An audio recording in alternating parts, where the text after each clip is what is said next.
बिस्मिल्लाहिर्रहमानिर्रहीम। अस्सलाम वालेकुम वरहमतुल्लाह। 9th class physics unit 3 dynamics. तो इसका जो आज आर्टिकल हमने पढ़ना है बड़ा इंपॉर्टेंट आर्टिकल है एग्ज़ाम पॉइंट ऑफ व्यू से और हमारी ज़िंदगी में भी इसकी एप्लीकेशन है। तो इस आर्टिकल का नाम है फ्रिक्शन। फ्रिक्शन को उर्दू में रगड़ बोलते हैं।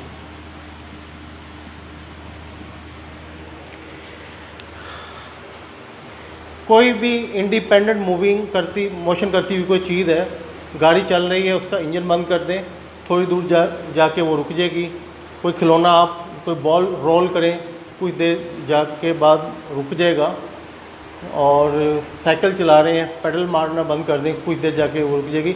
इसका मतलब है कोई मज़ाहमती कोई रिएक्शनरी फोर्स मौजूद है जो कि एक जो बॉडी इन मोशन में है उसको रोक देती है। तो उस फोर्स का नाम फ्रिक्शन है। तो जो इसकी डेफिनेशन लिखी हुई है, a force which opposes the motion of the moving body is called friction. एक ऐसी फोर्स जो चलते हुए जिस्म को रोकने की कोशिश करती है। अच्छा, यहाँ पे मैं थोड़ी सी इसकी वजाहत कर दूँ क्योंकि इसका नेक्स्ट आर्टिकल जो है रोलिंग फ्रिक्शन है। तो इसको हम पिछली किताबों में फ्रिक्शन या स्लाइडिंग फ्रिक्शन भी बोलते हैं। स्लाइडिंग फ्रिक्शन, फ्रिक्शन या स्लाइडिंग फ्रिक्शन दोनों के सेम मीनिंग है। मैं आपको इसकी डेफिनेशन पढ़ देता हूँ पिछली बुक की। ये आपकी बुक की डेफिनेशन जो मैंने अभी पढ़ी है 10 साल पहले जो किताब थी। The force which resist the motion of one surface on the other surface is known as friction.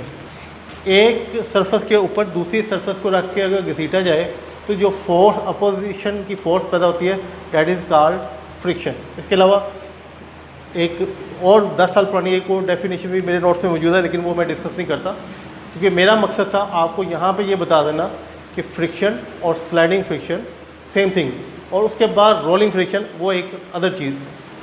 तो बहरहाल अब ये फ्रिक्शन है, उसकी वजूहात पे जाते हैं। फ्रिक्शन की वजूहात क्या हैं? अगर हम अपना हाथ कलीन पे फेरें, ईंटों के फर्श पे फेरें, संगे मरमर के या एक टेबल बड़ी ज़बरदस्त पॉलिश शुदा है उस पर फेरें, तो आपको एहसास होगा कि कलीन पे फेरना हाथ आपका मुश्किल है और जो ईंटों का फर्श है उससे बेहतर है। यूँ यूँ वो सरफेस आप मुलायम करते जाएंगे, ठीक है, पॉलिश करते जाएंगे, उतना ही आसानी के साथ वो चीज़ मूव करेगी। इसका मतलब ये हो गया फ्रिक्शन कम होगी अगर जो सरफेसेस हैं, ये सरफेस दोनों सरफेस बहुत ज़्यादा मुलायम है। उसके बाद अगर हम ये पाम कहते हैं हथेली को, एक हथेली को दूसरी हथेली पर रख के घसीटे तो हमें रगड़ का या फ्रिक्शन का एहसास होगा, हाथ गर्म भी होगी, हीट पैदा होगी। अच्छा, अगर हम प्रेस करके दबाएं तो मुश्किल हो जाएगा घसीटना। यहाँ पे मैं हाथ फेरता हूँ, बड़ी आसानी से फेर रहा हूँ। अगर मैं वज़न डाल के तो इसकी फ्रिक्शन बढ़ जाएगी, यानी कि प्रेसिंग फोर्स। एक आप गाड़ी चला रहे हैं, खाली गाड़ी है, एक पिकअप ले लें, खाली पिकअप है, तो टायरों की और उसके दरमियान फ्रिक्शन, जो रोड के दरमियान फ्रिक्शन एक मौजूद होगी। लेकिन आप फुल मन्नों के साथ गाड़ी पे अगर आप लोड डाल देते हैं, अब फ्रिक्शन बहुत ज़्यादा हो जाएगी टायरों की और रोड की। तो इसका मतलब है फ्रिक्शन जो है प्रेसिंग फोर्स से बढ़ती है। Why the friction opposes the motion, ये क्वेश्चन मार्क बना हुआ है एक पैराग्राफ के स्टार्ट में, ये मैंने लिखा भी हुआ कि जो फ्रिक्शन है वो क्यों, किस तरह या क्यों वो एक जिस्म को रोकती है। तो ये देखें कि हमें पता है जितनी मुलायम, जितनी ही प्लेन सतह होगी उतनी फ्रिक्शन कम होगी। लेकिन अगर हम माइक्रोस्कोप से किसी भी बेहतरीन मार्बल का फर्श है या बेहतरीन पॉलिश शुदा टेबल है उसका चेक करें तो आपको उसके अंदर पिट्स एंड बम्प्स नजर आएंगे। निशेब व फरात यूँ लिख देते हैं, निशेब वो फरात। ये निशेब हो गया, जो उबाड़ है वो अपना फराज हो गया, निशेब व फराज। ये दो मैंने सर्फेसिस ली हैं। ये एक सर्फेस जो मुझे प्लेन नज़र आ रही है, ये दूसरी जो मुझे प्लेन नज़र आ रही है, लेकिन जिस वक्त मैं देखता हूँ माइक्रोस्कोप के तो मुझे ये सूरत हाल इस तरह की नज़र आती है। अब जो दोनों सर्फेसिस को मैं एक दूसरे के ऊपर रख दूँ तो ये जो है इनके निशेब व फराज एक दूसरे के अंदर इंटरलॉक हो जाते हैं, एक अंदर घुस जाते हैं। एक मिसाल दूँ, बड़ी आसानी से आपको समझ आएगी कि जिस वक्त ये प्लेन सरफेस है उसको हाई जो है पावर आप माइक्रोस्कोप से देखेंगे तो आपको इस तरह नजर आएगी जैसे रेगमाल नहीं होता दीवारों को रगड़ने के लिए, लकड़ी को रगड़ने के लिए खुरदरा, इस तरह। अगर एक रेगमाल को दूसरे रेगमाल पे रख के थोड़ा सा उस पर पुश करके घसीटें तो आपको पता चलेगा कि उन्हें खासी आपको फोर्स लगानी पड़ेगी। अब ऐसा ही है कि आप अगर इंतहाई प्लेन सरफेस को देखते हैं तो उसके अंदर पिट्स एंड बम्प्स होते हैं, और जब ये इसके इंटरलॉक इसके अंदर घुस जाते हैं तो उसको हम बोलते हैं cold weld. Cold weld welding का तो हमें पता है, वेल्डिंग सुन ले, छोटे बच्चों को भी पता है वेल्डिंग होती है, बड़े शौक से बच्चे देखने बैठ जाते हैं कि वो गैस से वेल्डिंग होती है कि मेटल को पिघला के जोड़ा जाता है, फ्यूज़ करके जोड़ा जाता है। इलेक्ट्रिकल वेल्डिंग होती है कि एक रॉड होता है उसके अंदर मेटल मौजूद होता है तो वो खुद फ्यूज़ होता है और दो मेटल के पीस को आपस में जोड़ देता है। ठीक है जी, तो हमें तो वेल्डिंग का ये मतलब होता है। ये कोल्ड वेल्डिंग क्या होती है? तो ये जो मैंने आपको प्रोसीजर बताया कि ये एक दूसरे के ऊपर रख देते हैं, इंटरलॉक हो जाते हैं, इसको हम कोल्ड वेल्डिंग बोलते हैं। इसमें ये ऊपर वाली सरफेस या नीचे वाली सरफेस फ्यूज़ नहीं होती और किसी तरीके से जोड़ा नहीं जाता, ये खुद ब खुद एक दूसरे के अंदर घुस के तो ये थोड़ा सा जोड़ इनमें लग जाता है। अब जब हम इसको मूव करेंगे, घसीटेंगे, एक सरफेस के ऊपर रखें और इसको घसीटें तो ये जो पिट्स एंड बम्प्स दोनों के हैं ये मज़ाहमत पैदा करेंगे पीछे की तरफ, फ्रिक्शन। इस तरफ हम फोर्स लगा रहे हैं, फोर्स ऑफ फ्रिक्शन इस तरफ पैदा होगी। तो ये रीज़न है जी जिसकी वजह से जो है कि एक मूविंग बॉडी को फ्रिक्शन रोकने की कोशिश करती है जी। इसके बाद मैंने आपको पढ़ाना है लिमिटिंग फ्रिक्शन। अच्छा, लिमिटिंग फ्रिक्शन पढ़ाने के लिए मैं स्टैटिक फ्रिक्शन, गालबन शायद उसका आपकी किताब में जिक्र नहीं है, और किनेटिक फ्रिक्शन उसका भी जिक्र नहीं है, पिछली किताबों में था। तो लिमिटिंग फ्रिक्शन को पढ़ाने के लिए स्टैटिक फ्रिक्शन जब मैं आपको पढ़ाऊंगा तो बड़े अच्छे तरीके से आपको समझ में आएगी, और जो डेफिनेशन या तरीका किताब में है उसमें ज़रा समझ कम ही आएगी। अब देखिएगा कि उसके बाद आप अपने नोट्स के मुताबिक, अपनी किताब के मुताबिक तैयारी कीजिएगा, लेकिन मेरा मकसद जो है कंसेप्ट क्लियर करना। अब मैं पहले आपको स्टैटिक फ्रिक्शन यानी फ्रिक्शन एट रेस्ट, एक काइनेटिक फ्रिक्शन भी होती है। तो जो फ्रिक्शन होती है किसी बॉडी की जब while it is in motion, जब वो हरकत में होती है। बस स्टैटिक फ्रिक्शन पहले समझते हैं। देखिए एक टेबल है, उस पर ब्लॉक रखा हुआ और फ्रिक्शनलेस पुली उस टेबल के कॉर्नर पे लगी हुई है, किसी कॉर्ड डोरी की मदद से एक पैन पलड़ा जो है तराजू का वो मैंने लटकाया हुआ। अच्छा, इसका जो वेट है उतना नॉर्मल रिएक्शन ऊपर हो रहा है, इसको वेट बोलते हैं। इसे नॉर्मल, ये दोनों बराबर होते हैं क्योंकि ना अपवर्ड ना डाउनवर्ड मोशन नहीं हो रही, तो इन दोनों ने बैलेंस किया हुआ। अब स्टैटिक फ्रिक्शन दिखेगा कि मैं यहाँ पे 1 न्यूटन का बाट रखता हूँ, 1 न्यूटन का मैंने लोड पैन में डाल दिया 1 न्यूटन, इस बॉडी ने मूव नहीं किया। ये फ्रिक्शन जो है ये रिएक्शन के तौर पे पैदा होती है, शायद मैंने पीछे अल्फाज ना बोले हों, ये फ्रिक्शन मौजूद नहीं होती है। एक बॉडी अगर खड़ी हुई है तो कोई फ्रिक्शन नहीं है, ठीक है। ये न्यूटन थर्ड लॉ के मुताबिक जैसे कि अपना हर अमल का रद्द-ए-अमल होता है, to every action there is an equal but opposite. यहाँ पे इक्वल एंड अपोजिट नहीं, लेकिन अपोजिट डायरेक्शन होता है क्योंकि हम जो फोर्स लगा देते हैं रेजिस्टेंस से ज़्यादा निकालते हैं तो वो आगे की तरफ चल पड़ता है। अच्छा, बहरहाल मैंने जी 1 न्यूटन का बाट रखा, ये नहीं चला क्योंकि इसने एक रेजिस्टेंस की ना इसके अंदर 1 न्यूटन की इसके अंदर फ्रिक्शन पैदा हो गई, उसने पाँव अपने जमा लिए, इसे चलने नहीं दिया। तो मेरे पास स्टैटिक फ्रिक्शन, उसको बॉडी एट रेस्ट पे है, इस पे जो फ्रिक्शन है वो स्टैटिक फ्रिक्शन एट रेस्ट पे 1 न्यूटन। उसके बाद मैं इस पर एक ब्लॉक और रखता हूँ, 2 न्यूटन हो गया, 2 न्यूटन, और ये ब्लॉक अब भी नहीं चला। तो इसके अंदर जो फ्रिक्शन पैदा हो गई वो 2 न्यूटन की, पहले बिल्कुल नहीं थी। 1 न्यूटन रखा, 1 न्यूटन पैदा हो गई, 2 रखा, 2 न्यूटन पैदा हो गई। अब मैं इस पर 3 न्यूटन रखता हूँ तो ये फिर नहीं चला। ये जो है इसके अंदर स्टैटिक फ्रिक्शन इस वक्त 3 न्यूटन की है। अब मैं चौथा न्यूटन जब इस पर रखता हूँ तो ये हल्की सी मूवमेंट करता है। ये जो 4 न्यूटन में इसका लोड करता हूँ तो ये इसकी जो स्टैटिक फ्रिक्शन है वो मैक्सिमम स्टैटिक फ्रिक्शन है,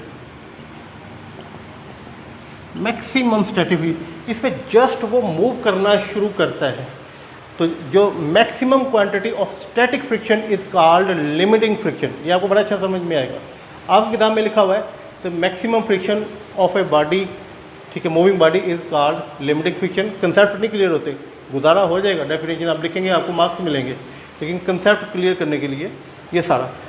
तो फर्दर भी आपको बता दूं कि जिस वक्त ये मूव करना शुरू हो जाता है ना तो इसके अंदर स्टैटिक फ्रिक्शन ख़त्म हो जाती है। अगली फ्रिक्शन जो होती है, अब गाड़ी अगर मूव कर रही है, रुकी नहीं हुई, तो उसकी फ्रिक्शन में स्टैटिक फ्रिक्शन नहीं हम बोलेंगे, उसको हम काइनेटिक फ्रिक्शन। जब एक गाड़ी मूव कर रही होती है तो उसके टायरों के दरमियान या कोई चीज़ मोशन में होती है, उसकी जो है दोनों सर्फेसिस के दरमियान फ्रिक्शन होती है। That friction is called kinetic friction. जी, इसके बाद मैथमेटिकल डेरिवेशन फ्रिक्शन की डिस्कस कर लेते हैं, और ये भी मैं वो कंसेप्ट के साथ ही लेके चलूँगा। किताब से कुछ ज़्यादा बातें, उसके बाद किताब पे वापस भी आऊँगा। ये देखिएगा, जो है मैक्सिमम स्टैटिक फ्रिक्शन, उसे हम लिखते हैं F S maximum. F for ये फोर्स हो गया, force of friction, S for static maximum. ये देखिएगा, हमें पता है हम जो लास्ट इस पे वेट डालते हैं जिससे जस्ट मूव करना शुरू करता है, that is called limiting friction या मैक्सिमम स्टैटिक फ्रिक्शन या लिमिटिंग, एक ही बात। तो अगर मैं इसका जो है लोड ऊपर बढ़ा दूँ, इस ब्लॉक पे एक ब्लॉक और रख दूँ, तो नतीजा क्या होगा, मुझे यहाँ पे भी लोड बढ़ाना पड़ जाएगा। यानी ये मैक्सिमम स्टैटिक फ्रिक्शन है वो इस वेट के डायरेक्टली प्रोपोर्शनल है, या वेट की बजाय हम नॉर्मल रिएक्शन डिस्कस करते हैं। तो यहाँ पे देखिएगा, जो मैक्सिमम स्टैटिक फ्रिक्शन है वो directly proportional to normal reaction, या वेट भी कह सकते हैं, किताब में यूँ लिखा हुआ। अच्छा, इस प्रोपोर्शनैलिटी को, निशान को हम ख़त्म करेंगे तो सम कांस्टेंट ऑफ प्रोपोर्शनैलिटी लगाएंगे इस पर, और कांस्टेंट ऑफ प्रोपोर्शनैलिटी इधर इक्वल का निशान आएगा, constant of proportionality mu S R. ये आपके पास जो है वो रिलेशन आ गया जो लिमिटिंग फ्रिक्शन और नॉर्मल रिएक्शन के दरमियान है। अच्छा, इसके बाद फर्दर देखिएगा, अगर हम इसकी म्यू एस की कीमत निकालते हैं, इसे कोफिशिएंट ऑफ लिमिटिंग फ्रिक्शन कहा जाता है। आपकी किताब में कोफिशिएंट ऑफ फ्रिक्शन बोला गया क्योंकि उसने दोनों का सेम मीनिंग लिया हुआ है। अच्छा, म्यू एस जो आपके पास आ जाएगा F S maximum over R, यानी ये जो कोफिशिएंट ऑफ प्रोपोर्शनैलिटी है म्यू एस, ये रेशो है between maximum static friction and normal reaction. तो इसका कोई यूनिट नहीं होगा क्योंकि ये स्टैटिक फ्रिक्शन, इसका यूनिट भी न्यूटन है, इसका भी न्यूटन है, दोनों कैंसिल हो जाएगा, because it is the ratio between two same quantity, it has no unit. अच्छा, एक रिलेशन इसका मैं साइड पे करके और लिख देता हूँ आपको, कि हम चाहें तो ये W, आपको पता है ये W के बराबर है, mg भी लिख सकते हैं, यानी एफ एस मैक्सिमम और WS, और इसके साथ लिख सकते हैं mg। ये रिलेशन भी आपकी किताब में लिखा हुआ है। अब मैं जो बात एडिशनल करना चाह रहा हूँ जो आपकी किताब में नहीं है, जब ये इन मोशन में होता है ना, तो इसकी जो फ्रिक्शन होती है, जब गाड़ी चल रही है या कोई चीज़ मूव कर रही है, तो उसकी जो फ्रिक्शन होती है काइनेटिक फ्रिक्शन होती है। तो वो काइनेटिक फ्रिक्शन होती है ना आपकी एफ के से ज़ाहिर करते हैं, वो directly proportional to normal reaction उसी के बराबर होता है। एक गाड़ी में एक सवारी है, एक ड्राइवर चला रहा है खुद गाड़ी, तो उसकी जो फ्रिक्शन है चाहे स्टैटिक है या काइनेटिक है, वो कम होगी एज़ कम्पेयर टू द अगर उसमें 5-6 बंदे गाड़ी में बैठे हुए, उसकी स्टैटिक फ्रिक्शन भी ज़्यादा होगी, उसकी किनेटिक फ्रिक्शन भी ज़्यादा होगी, लेकिन किनेटिक फ्रिक्शन उस स्टैटिक फ्रिक्शन से हमेशा कम होती है। तो बेटा इसी तरीके से आपने इसको आर के बराबर और एफ के इजिकल टू यहाँ पे म्यू के आ जाएगा आर, और ये म्यू के जो है कोफिशिएंट ऑफ किनेटिक फ्रिक्शन है, एफ के ओवर आर इसकी वैल्यू है, इसका भी कोई यूनिट नहीं होता। ये आर्टिकल था पिछली किताबों में, हमेशा रहा, अब नहीं है, ठीक है। ये यहाँ पे एस लिखा हुआ है, उसकी जगह के लिखा हुआ है, 100% सेम है। अब आप अपनी किताब में आ जाए, आपकी किताब में जो लिमिटिंग फ्रिक्शन को ना वो मैक्सिमम फ्रिक्शन कह दिया गया, लिमिटिंग फ्रिक्शन को मैक्सिमम फ्रिक्शन, और क्योंकि उसने स्टैटिक और किनेटिक की तमीज़ नहीं की, इसलिए यहाँ पे उसने मैक्सिमम का वर्ड नहीं लिखा, मैं मिटा रहा हूँ ताकि आप किताब की तरफ आ जाए। यहाँ पे मैक्सिमम नहीं लिखा हुआ, और म्यू को अकेला म्यू लिखा हुआ, म्यू एस नहीं लिखा हुआ। और मैंने म्यू एस क्यों लिखा उसकी मैंने वजह बता दी, मैंने वो बताया कि दूसरी किनेटिक होती है। तो ये जो है आपका आर्टिकल जो है ना ये कंप्लीट हो गया। और यहाँ पे एक बात आपको बताऊँ कि यहाँ पे एक टेबल भी बनी हुई है, पेज आपका किताब का 73 है, इसमें coefficient of friction between some common material. बाज़ औक़ात बोर्ड में ये वैसे सवाल जो है पूछना अपना बड़ा मुश्किल काम होता है कि टेबल बंदे ने याद हुई कि आप बता दें coefficient of friction between glass and glass क्या है, आमतौर पे लोगों ने याद नहीं रखा होता। तो ये जो ऑब्जेक्टिव में बाज़ औक़ात बोर्ड में इस तरह के सवाल आए हैं, तो इस टेबल को कोशिश करें मेमोराइज कर लें। और इसमें देखिएगा, हाँ यहाँ पे बड़ी फ़नी बात है, मैंने गौर अब किया कि मैंने आपको म्यू एस मिटा दिया ना, मिटा दिया, ठीक है ना।